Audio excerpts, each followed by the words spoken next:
Hello everyone, welcome once again. पिछले video में हमने बात की थी बीकानेर चित्रशैली के उद्भव व विकास के बारे में, जिसमें एक प्रश्न पूछा गया था कि किसका काल बीकानेर चित्रशैली की दृष्टि से स्वर्णयुग कहलाता है, या किसका काल चरमोत्कर्षपूर्ण था। तो उसका सही जवाब है अनूप सिंह के समय। आज हम बात करने जा रहे हैं जो बीकानेर चित्रशैली की विशेषता है उसके बारे में। विषय और विशेषताएं दोनों ये प्रश्न पूछा जा सकता है, जो 2 नंबर का बड़ा प्रश्न आ सकता है। तो आइए सबसे पहले हम बात करते हैं विषय में। अब देखिए, बीकानेर चित्रशैली में जो विषय थे, विषय में सभी आप टोटली जितनी भी आप विशेषताएं देखी आपने, उसमें बारहमासा, षड ऋतु वर्णन या ऋतु वर्णन, नायक नायिका भेद, ये सभी सब में सम्मिलित था। रागमाला, रसिक प्रिया, सब में सम्मिलित था, यानी विषय लगभग सेम से रहेंगे। ठीक है, तो इसमें भी जो विषय थी वो देखो क्या क्या थी। बारहमासा,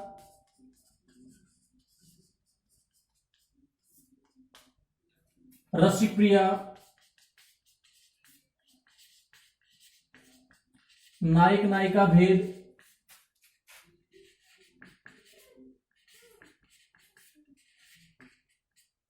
चोर पंचाशिका,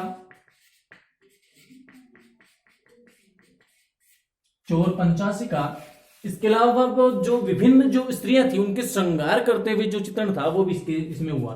तो श्रृंगारिक स्त्रियां,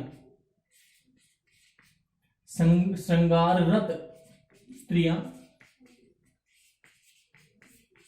वहीं इसके अलावा स्त्री की जो अन्य जो विषय, ये जो अन्य जो विषय रहे हैं उनमें आप फुलझड़ियां, लिए स्त्रियां, ये इनके चित्र भी मान सकते हो आप। इसके अलावा दंपति का जो चौसठ या चौपड़ खेलते हुए,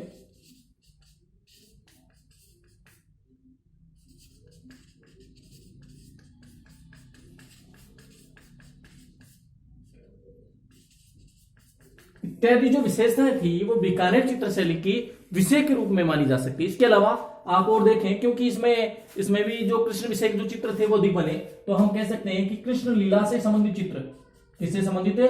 कृष्ण लीला से संबंधित चित्र भी इस समय अधिक बने। ये इनके क्या हो गए? विषय। क्या हो गए? विषय। अगला हम पॉइंट नंबर 2 ले रहे हैं, पुरुषाकृतियां। हम प्रत्येक बार हम पढ़ रहे हैं पुरुषाकृतियां, तो क्योंकि ये मारवाड़ चित्रशैली का ये भाग है, अतः इसमें जो पुरुष आकृति होगी वो क्या होगी? लंबी कदकाठी युक्त होगी। क्या होगी? लंबी कदकाठी युक्त। तो सबसे पहले पुरुष आकृति में आपको क्या लिखना है?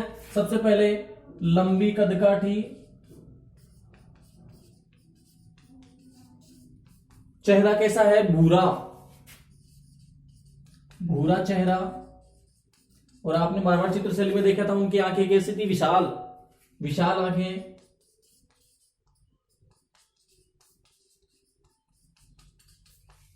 और जो उनका जो शरीर था वो भारी या मांसल शरीर।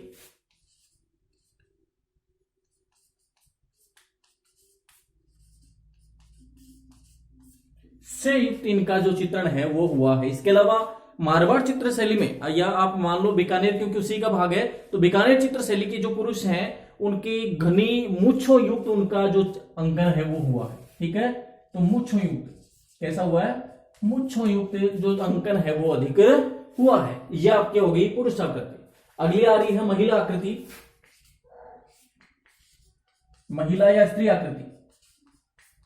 महिला आकृति में यहाँ पे मारवाड़ चित्रशैली में आपने पढ़ा था कि छरहरी आकृति का अंकन जो है वो मारवाड़ चित्रशैली में हुआ है। तो उसका प्रभाव, क्योंकि मारवाड़ का एक अंग है, तो ये भी क्या रहेगा? छरहरी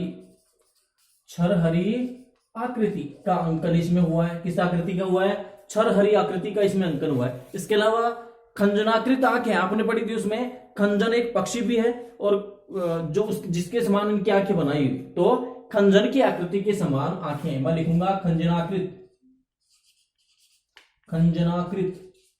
आंखें, खंजन के पक्षी के समान आंखें। इसके अलावा उनका जो चेहरा है वो गोल, या इनका संपूर्ण जो शरीर है वो आभूषण युक्त सुंदर बनाया हुआ है। कैसे बनाया हुआ है? आभूषण युक्त सुंदर बनाया हुआ है। वहीं इनके परिधान की अगर बात करें, स्त्री आकृति के परिधान की, तो वही सेम सा रखना, तंग कंचुकी, घेरदार घाघरा, इसके अलावा पारदर्शी ओढ़नी का अंकन इसमें हुआ है। किसमें? बीकानेर चित्र शैली की स्त्री आकृति में। किसमें हुआ है? बीकानेर चित्र शैली की स्त्री आकृति में इसका हुआ है। अगला हम पॉइंट ले रहे हैं रेखा। रेखा, तो इसमें जो रेखा का जो प्रयोग हुआ है वह क्या, कौन सी हुआ है? कोमल, गत्यात्मक या लयात्मक एवं बारीक रेखा का इसमें प्रयोग किया गया है। तो आप लिख सकते हो गत्यात्मक, लयात्मक, कोमल एवं बारीक रेखा का प्रयोग इसमें हुआ है। बारीक रेखा का प्रयोग इसमें हुआ है। अगला अपना पॉइंट लेंगे हम नंबर 5 पे, रंग। कौन सा लेंगे? रंग। अब इसमें क्योंकि मारवाड़ चित्रशैली का प्रभाव है तो इसमें हरा, लाल, बैंगनी, स्लेटी रंग इनका या बादामी रंग इनका जो प्रयोग है वो बीकानेर चित्रशैली में हुआ है। तो रंग कौन कौन से प्रयोग किए गए? हरा, लाल, बैंगनी, बादामी, स्लेटी एवं कोमल रंग एवं एक रंग और आएगा आपका कौन सा? चटक रंग का प्रयोग इसमें हुआ है। चटक रंगों का प्रयोग इसमें हुआ है। कौन कौन से रंग? हरा, लाल, बैंगनी, बादामी, स्लेटी, कोमल रंग एवं चटक रंगों का जो प्रयोग है वो बीकानेर चित्रशैली में के चित्रों में किया गया है। ठीक है। अगला हम लेंगे नंबर 6 पे, चित्रकार। कौन सा लेंगे? चित्रकार। अब आपने क्योंकि देखा था चित्रकारों में कि बीकानेर चित्रशैली में मुख्य रूप से 2 परिवार थे, एक तो उस्ता परिवार और एक मथेरण परिवार। उस्ता परिवार और मथेरण परिवार दोनों परिवार किसके काल में है? अनूप सिंह और करण सिंह के समय।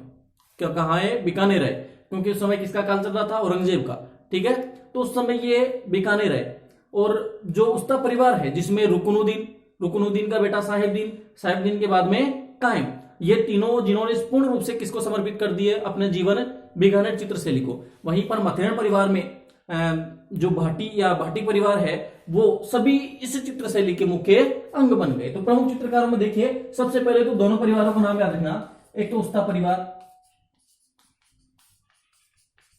परिवार में तीनों याद रखेंगे आप, रुकनुद्दीन उसका बेटा, साहेबदीन उसका बेटा, कायम। ठीक है, 3। इसके अलावा मथेरण परिवार,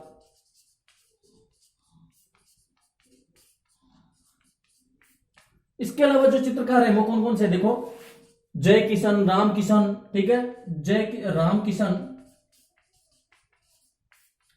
जय किशन।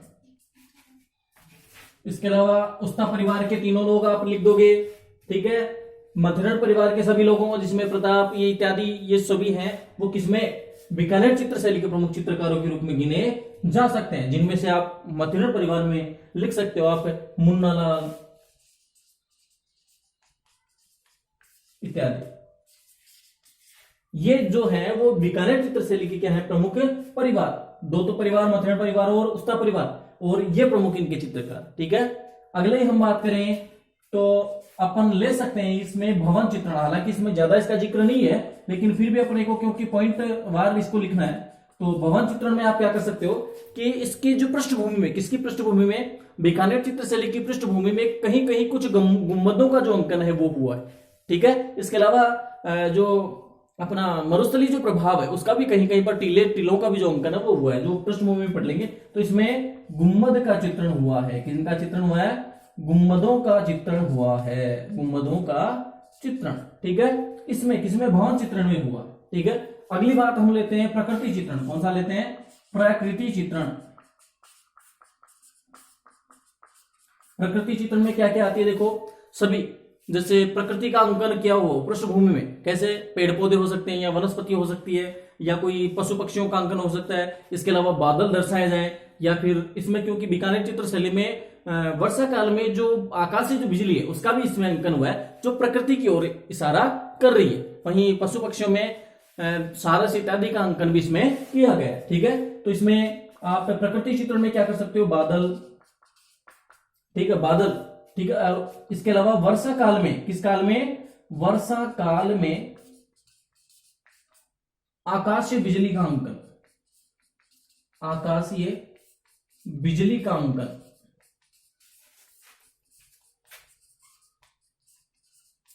वर्षा काल में आकाश से बिजली का अंकन, वहीं पशु पक्षियों का अंकन एवं पेड़ पौधों का अंकन है वो इसमें हुआ है। पशु पक्षी एवं पेड़ पौधे, इसका अंकन जो है वो प्रकृति की ओर इशारा कर रहे हैं, उनकी ओर संकेत कर रहे हैं। वहीं मैंने बताया कि मरुस्थलीय जो प्रभाव है उसका भी अंकन, टीलों का अंकन हुआ है जो संबंधित प्रकृति की ओर इशारा कर रहे हैं। अगला जो बिंदु है अपना हो सकता है पृष्ठभूमि। कौन सा हो सकता है? पृष्ठभूमि। पृष्ठभूमि अंकन। अब पृष्ठभूमि में क्या क्या चित्रित किए जाएंगे? पृष्ठभूमि का मतलब पीछे की तरफ की जो भूमि है उसमें कौन कौन सा चित्रण होगा? वृक्ष हो सकता है, पशु, ये कोई पक्षी हो सकता है, इसके अलावा कोई भवन, जिसमें भवनों में आपके हो सकता है गुम्बद इत्यादि। ठीक है, इनका जो अंकन है वो बीकानेर चित्रशैली में ये किया गया। ठीक है, तो सबसे पहले ये वृक्ष या पेड़ पौधे आप कर सकते हो, भवन, ठीक है, वही आपका पशु पक्षी,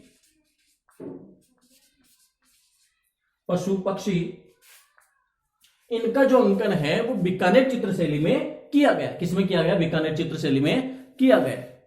ये आज हमने बीकानेर चित्रशैली की विशेषताओं के बारे में जाना। अब क्योंकि ये अपना जो हर वीडियो के अंत में एक प्रश्न पूछा जाता है, तो अपना इसमें जो मुख्य रूप से जो प्रश्न है वो क्या रहेगा? देखो, क्योंकि इसमें से जो ज्यादातर जो क्वेश्चन है वो नहीं बन रहे हैं, तो आपको पिछले वाले जो वीडियो है, कौन सा वीडियो, अपना जो बीकानेर चित्रशैली का उद्भव विकास, उसमें उसका मैं प्रश्न पूछता हूं कि बीकानेर की स्थापना किसने की? प्रश्न दोबारा सुनिएगा, बीकानेर की स्थापना किस शासक ने की? इसका जवाब आप कमेंट बॉक्स में दें। फिर से हम एक और नए वीडियो में एक और नई चित्रशैली के उद्भव विकास को लेकर हाजिर होंगे। तब तक के लिए जय हिंद, जय भारत।